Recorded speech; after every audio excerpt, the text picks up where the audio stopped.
Waiting in Vain is focusing on Stagecoach, which is one of the largest bus services used in Northamptonshire. The reason we are focusing on this is because we think it is relevant to everyone that uses the buses. Stagecoach was founded by Brian Salter and his sister Anne Gloag in 1980.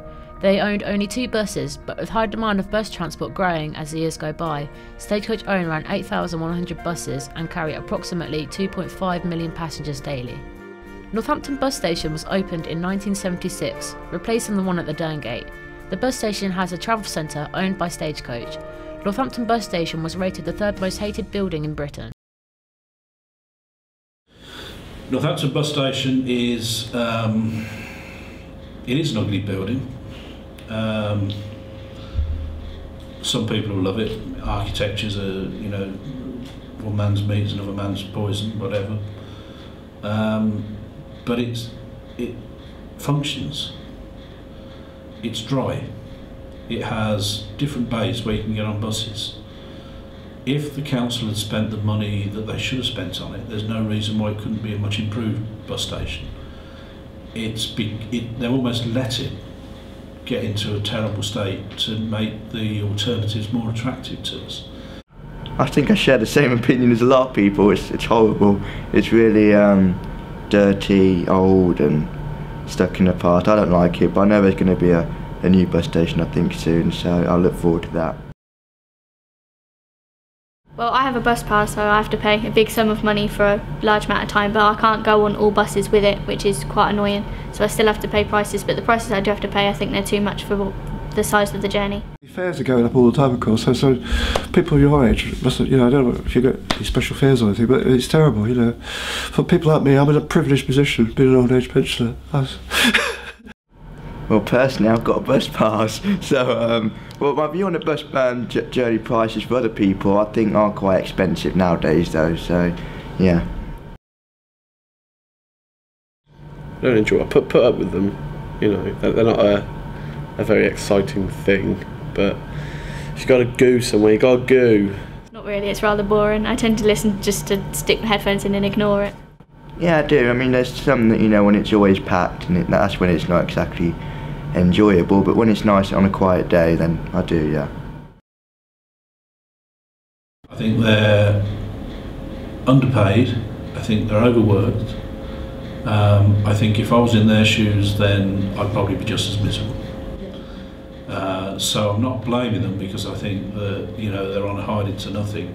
But I don't think that job satisfaction can ever be the same if you're one driver that's under pressure, working long hours on sometimes difficult routes, where you're having to drive the bus, where you're having to take the money, having to deal with the customer.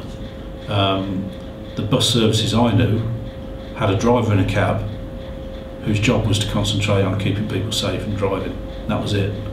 And had a conductor. My mum, God rest her soul, she was a clippy on the buses for a period of time, and used to have your clippy on the back taking the fares, and they were a team, and the working environment was a lot better. I think it could be a lot worse. I mean, it's a terrible job, isn't it, being a bus driver?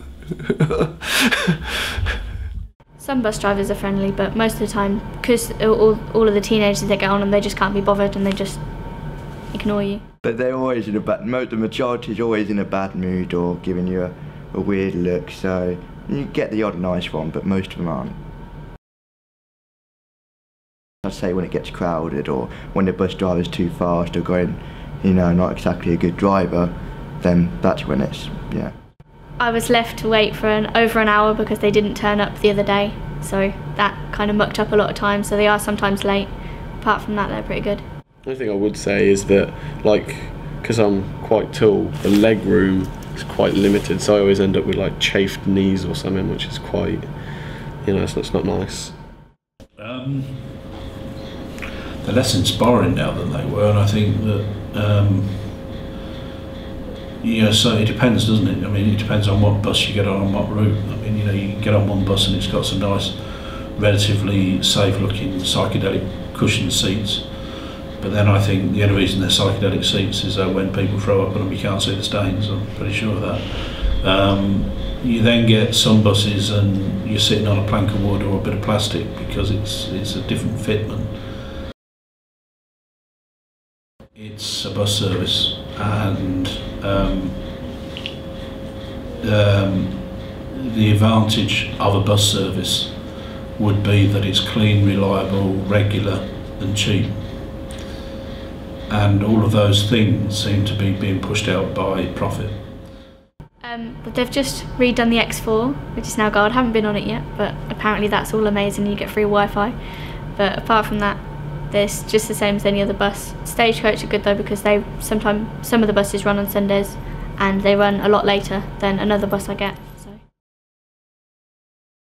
I wouldn't necessarily say that buses are less safe. You know, I think, if anything, I think there's probably more checks now than there were then. Yes and no, because, you know, when you see like an old driver, you assume he'll be a good driver, he'll be nice and steady, but when he gets some complete gits, you like to drive around the corners at high speed, and that's when you feel a bit dangerous, I guess. Relatively. If they're going to crash, I'm certain I'm not going to die. I mean, they often do drive very fast, theoretically, but this is, of course, again due to this comes back to the actual timetable. Stagecoach run a wide area in Northamptonshire. They run as far as Milton Keynes, Bedford, Peterborough, Leicester and Oxford. Stagecoach runs across the globe in places such as Sweden, Portugal, Hong Kong, New Zealand and Kenya.